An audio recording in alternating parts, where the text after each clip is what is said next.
Pernah dengar nama Buto Ijo? Tapi, apa benar dia ada, atau cuma dongeng belaka? Buto Ijo. Nama ini mungkin sudah nggak asing di telinga kita, terutama kalau kamu besar di Indonesia, dan sering mendengar dongeng-dongeng klasik waktu kecil. Sosok raksasa hijau ini dikenal karena kisahnya yang bikin bulu kuduk berdiri. Penampilannya yang menyeramkan, tubuh besar, kulit hijau pekat, dan tatapan mata yang seolah mau melahap siapa saja, jadi ciri khas yang sulit dilupakan. Tapi, sebenarnya siapa sih Buto Ijo itu? Apakah dia hanya karakter rekaan di cerita rakyat, atau ada jejak sejarah yang lebih dalam? Dan yang paling menarik, apakah dia benar-benar ada? Atau hanya mitos belaka? Banyak sejarawan percaya bahwa Buto Ijo adalah representasi simbolis ketakutan masyarakat Jawa kuno terhadap ancaman tertentu. Di sisi lain, ia juga dianggap sebagai perwujudan sifat serakah yang bisa muncul kapan saja dalam diri manusia. Tapi, apakah ada kemungkinan kisah Buto Ijo punya akar yang lebih nyata? Asal-usul legenda Buto Ijo. Kalau kita ngomongin asal-usul legenda Buto Ijo, semuanya nggak bisa lepas dari dongeng Timun Mas. Kisah ini sudah menjadi bagian dari cerita rakyat Jawa selama ratusan tahun. Buat kamu yang lupa atau mungkin belum tahu, cerita ini dimulai dari seorang ibu tua yang sangat ingin memiliki anak. Harapannya akhirnya terjawab ketika Buto Ijo muncul dan memberikan benih ajaib yang bisa tumbuh menjadi seorang anak. Tapi tentu saja, nggak ada yang gratis di dunia ini, apalagi dari Buto Ijo. Anak yang lahir dari benih itu adalah Timun Mas, seorang gadis cantik, cerdas, dan pemberani. Tapi kebahagiaan sang ibu nggak berlangsung lama. Sesuai kesepakatan, anak itu harus diserahkan kepada Buto Ijo ketika usianya cukup dewasa. Nah, disinilah cerita menjadi seru. Dengan bantuan benda-benda ajaib dari seorang pertapa, Timun Mas melarikan diri dari kejaran Buto Ijo. Ia menggunakan garam, cabai, dan biji mentimun yang berubah menjadi penghalang besar seperti lautan, hutan belantara, hingga ladang berduri. Akhirnya, Buto Ijo tewas tenggelam dalam lumpur. Tapi tunggu dulu, apakah kisah ini hanya dongeng untuk anak-anak? Atau ada maksud yang lebih dalam? Makna filosofis dan pesan moral. Banyak ahli budaya percaya bahwa legenda ini adalah cara nenek moyang kita menyampaikan pesan moral. Buto Ijo digambarkan sebagai simbol keserakahan dan kekuasaan yang tak terkendali, sementara Timun Mas adalah representasi keberanian dan kecerdikan yang diperlukan untuk menghadapi rintangan hidup. Selain itu, cerita ini juga menunjukkan bagaimana masyarakat Jawa menghormati alam. Elemen-elemen sederhana seperti garam, cabai, dan biji mentimun menjadi senjata melawan kejahatan, yang menggambarkan kekuatan alam dalam kehidupan manusia. Kenapa Buto Ijo digambarkan seperti itu?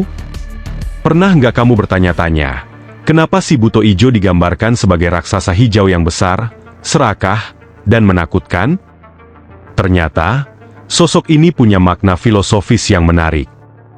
Tubuh besar Buto Ijo menggambarkan nafsu yang sulit dikendalikan, sementara warna hijaunya sering dikaitkan dengan kecemburuan dan rasa iri.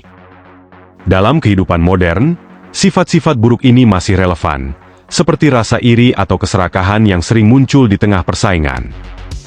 Namun, cerita Buto Ijo bukan hanya tentang keburukan. Ada pesan moral yang kuat. Ingat bagaimana Timun Mas berhasil mengalahkannya? Itu adalah simbol keberanian dan kecerdasan manusia dalam menghadapi masalah besar. Sebesar apapun tantangan, selalu ada jalan keluar jika kita berani dan cerdas dalam bertindak. Apakah Buto Ijo nyata atau hanya mitos? Pertanyaan besar yang sering muncul. Apakah Buto Ijo hanya mitos atau ada kemungkinan dia terinspirasi dari sesuatu yang nyata? Beberapa ahli sejarah punya teori menarik.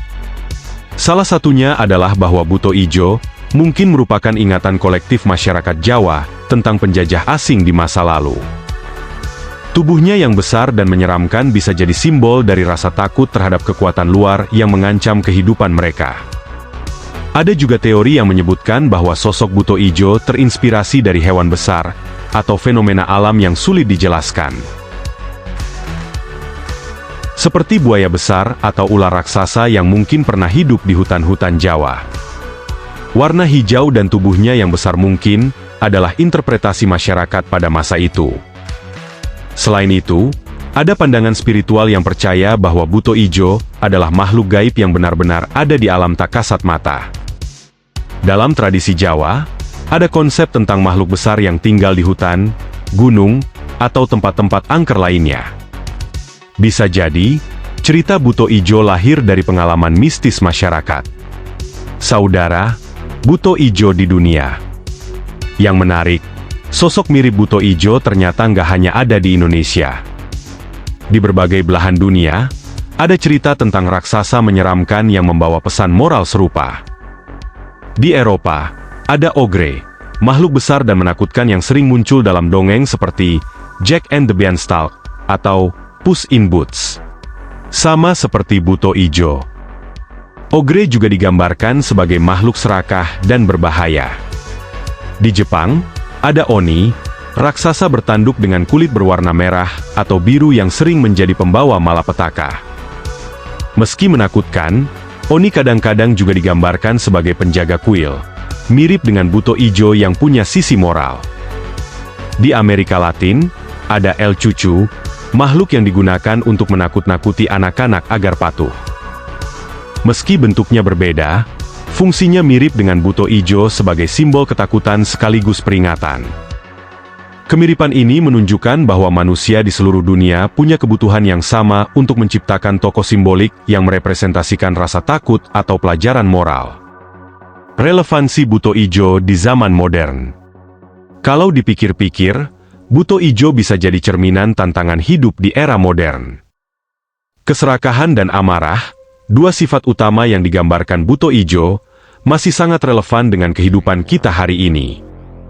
Di tengah persaingan yang ketat, sifat buto dalam diri manusia sering muncul, baik dalam bentuk ketidakadilan sosial, rasa iri, maupun obsesi terhadap materi. Buto ijo juga bisa dilihat sebagai simbol bahaya dari sikap manusia yang merusak alam.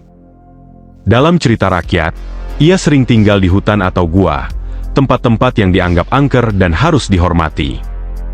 Mungkin, ini adalah cara nenek moyang kita mengingatkan pentingnya menjaga keseimbangan antara manusia dan alam.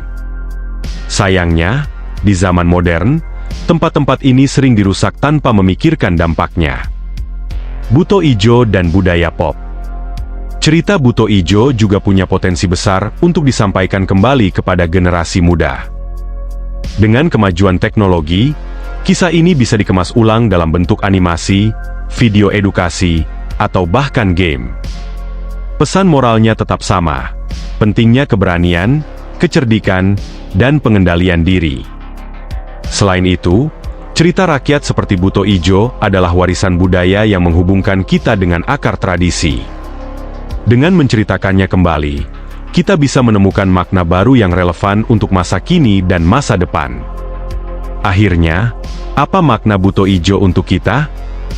Buto ijo bukan hanya raksasa hijau di cerita rakyat. Dia adalah simbol ketakutan, keserakahan, dan perjuangan manusia melawan sisi gelapnya sendiri. Kisah ini mengingatkan kita akan pentingnya keseimbangan, keberanian, dan kecerdasan dalam menghadapi hidup. Jadi, menurut kamu, apa buto ijo hanya dongeng belaka, atau ada makna yang lebih besar di baliknya? Jangan lupa tulis pendapatmu di kolom komentar.